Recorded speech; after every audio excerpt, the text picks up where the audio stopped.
Eärnur now rode back, but Glorfindel, looking into the gathering dark, said, "Do not pursue him. He will not return to this land. Far off yet is his doom, and not by the hand of man will he fall." These words many remembered, but Eärnur was angry, desiring only to be avenged for his disgrace. Not by the hand of man will he fall.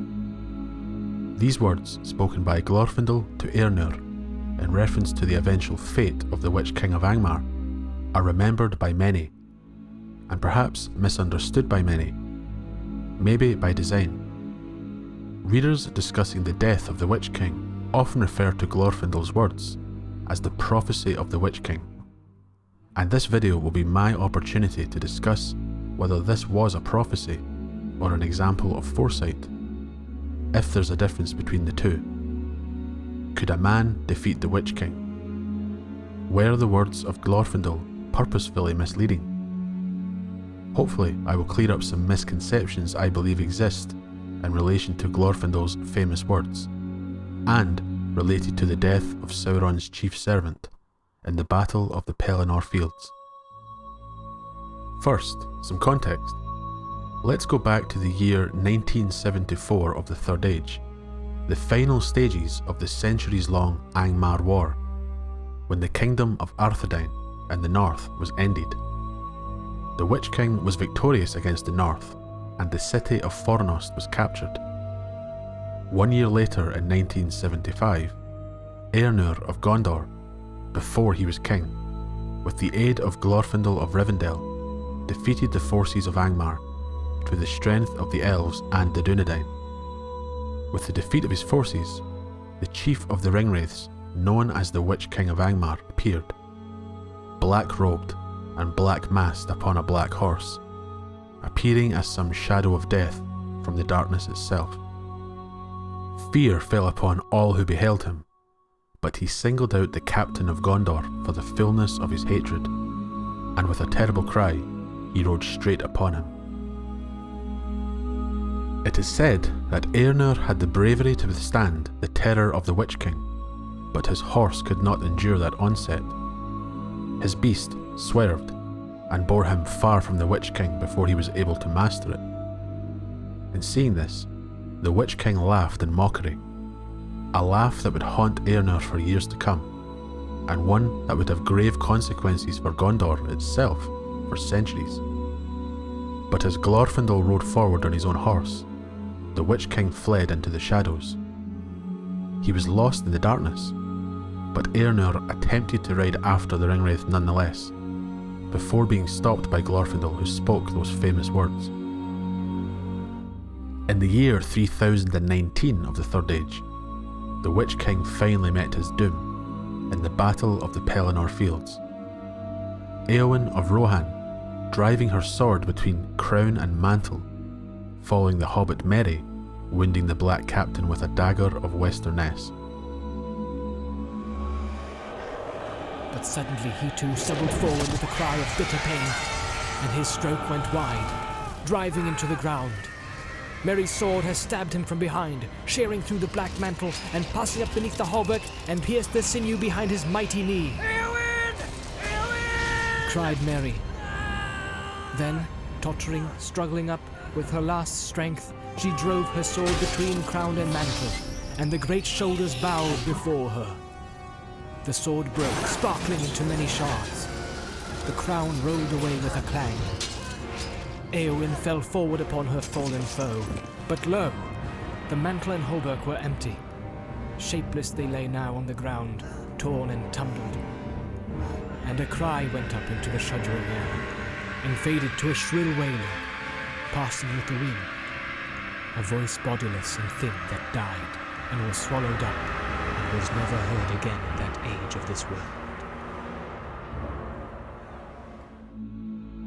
People can, and do, debate the role of a hobbit and a woman in the downfall of the Witch King, with the connection between hobbits as part of the race of men, and Éowyn being a woman of the race of men, neither fitting with the common interpretation of Hand of Man.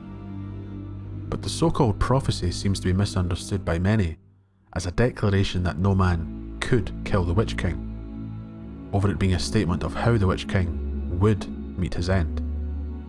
It is no surprise that many get confused, because it seems that the Witch King in the tale itself gets carried away with these words that were spoken about him. The quote says that many remembered these words, and it's entirely possible that a wise figure like Glorfindel, saying that the Witch King would not fall by the hand of man, led to no one daring to even challenge the Chief of the Nine.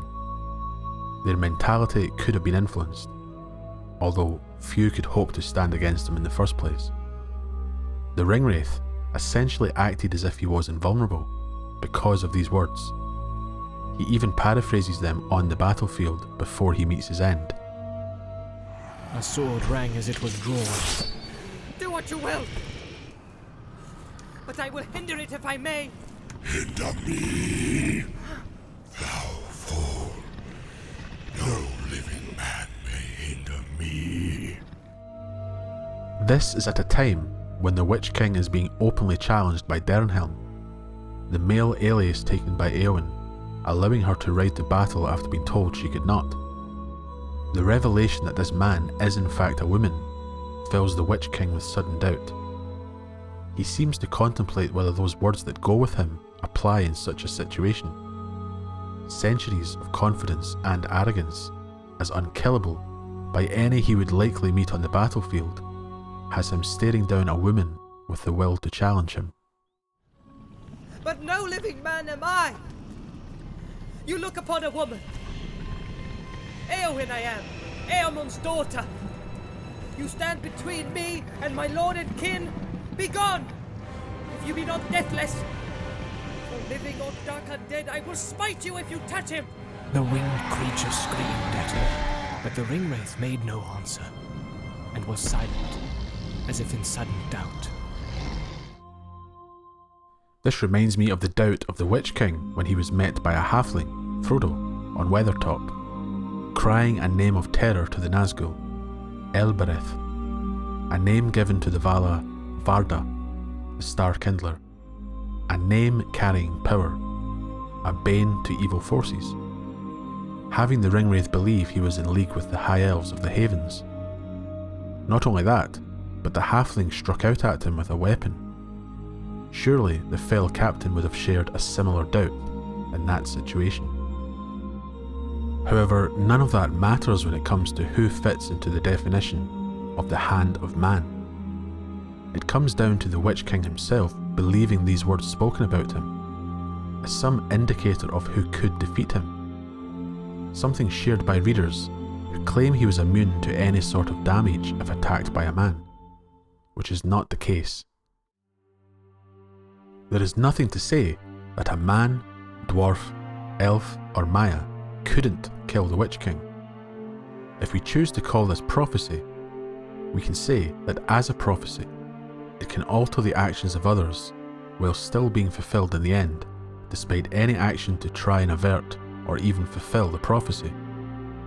The fact men dared not attack him, and the fact he felt invincible when dealing with men, led to a moment in time when he was confronted by someone who didn't fit how he interpreted the words spoken by Glorfindel. But if he had never heard the words, would events have played out differently? I think it's more appropriate to say that this was foresight on the part of Glorfindel, more akin to something from Shakespeare's Macbeth than Nostradamus. Those familiar with the play will understand that prophecy dictated events would occur in a certain way, with vague wording, but not that other situations were then impossible because of those words. While we are on Macbeth, we can compare a similar prophecy. For none of women born shall harm Macbeth, seemingly making Macbeth invulnerable because everyone is born of a woman, are they not? Until he is killed by Macduff, one ripped from his mother's womb, a caesarean section. Many of Macbeth's actions seem to happen after he has obtained knowledge of a prophecy. Would he have performed certain actions if the Weird Sisters hadn't spoken their words in the first place? Would the Witch King in The Lord of the Rings have acted differently if he had never heard these words? This is equivocation, the prophecy seeming very straightforward, to the point where all who hear it, the Witch King included, believe the Witch King will not be harmed, or that only very specific people can harm him. It contains a vagueness to it, making it true but very easy to misinterpret. Tolkien playing with the same idea as Shakespeare, who in turn is using prophecy from ancient Greek plays and stories. The vagueness of it seemingly leading the Witch King into his own doom centuries later. But what does Tolkien say of foresight?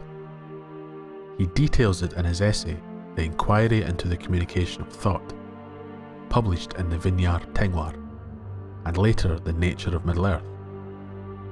To paraphrase, Tolkien says that no mind knows what is not in it. All that has been experienced is in it.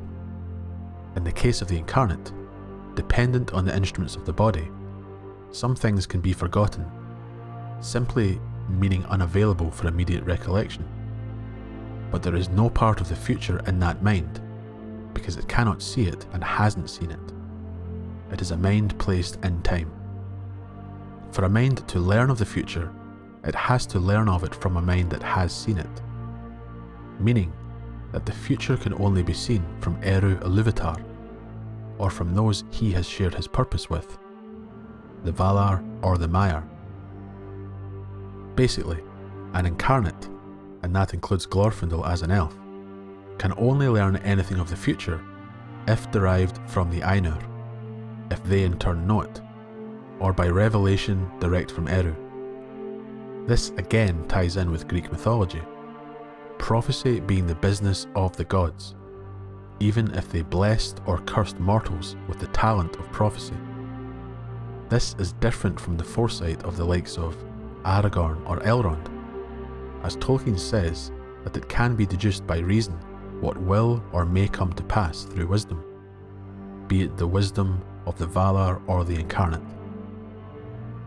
Some may take this to mean it was impossible that Glorfindel knew the fate of the Witch King, but it is possible when you consider Glorfindel's position in the world upon his return from death. He is now an emissary of the Valar, in the same vein as those Maiar known as the Istari. Glorfindel is blessed in a way with knowledge from his superiors, and an enhancement of his spirit, to the point where he was nigh as great as the Maiar. Tolkien details this in his essay, Glorfindel.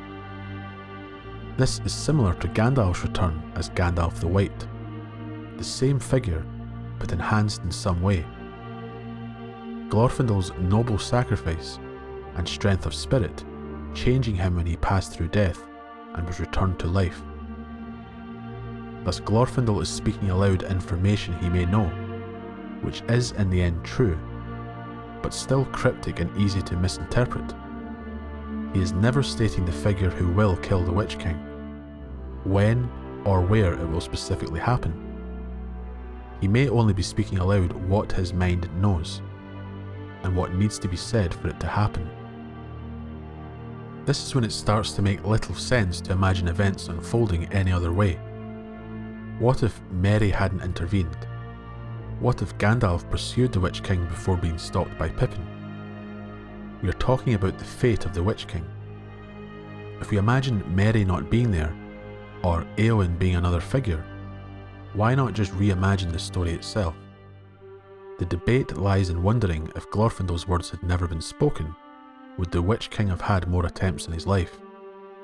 Would he have been at that battle centuries later, at that specific moment? Leading back to my words earlier about the vagueness of this prophecy, leading it to being misunderstood, fulfilling it in the end.